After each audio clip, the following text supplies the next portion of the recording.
आणखीन एक मोठी बातमी हाती येते। मनोज जरांगे पाटील यांची प्रकृती खालावली असल्याची माहिती मिळते।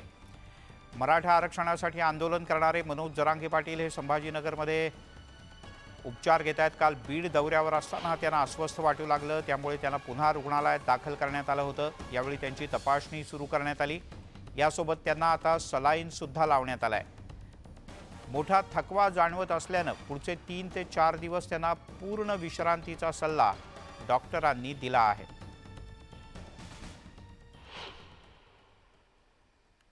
गेले येताना त्यांना बऱ्यापैकी वीकनेस जाणवला, बॅक पेन जाणवलं आणि थोडासा गिडीनेस जाणवला। त्याकरता आज आपण आज थोडंसं त्यांना अनइझी आणि वीकनेस हे सिम्पटम्स कंटिन्यू असल्या कारणाने आज आपण पूर्ण होल बॉडी चेकअप परत एकदा त्यांचं करून घेतलं।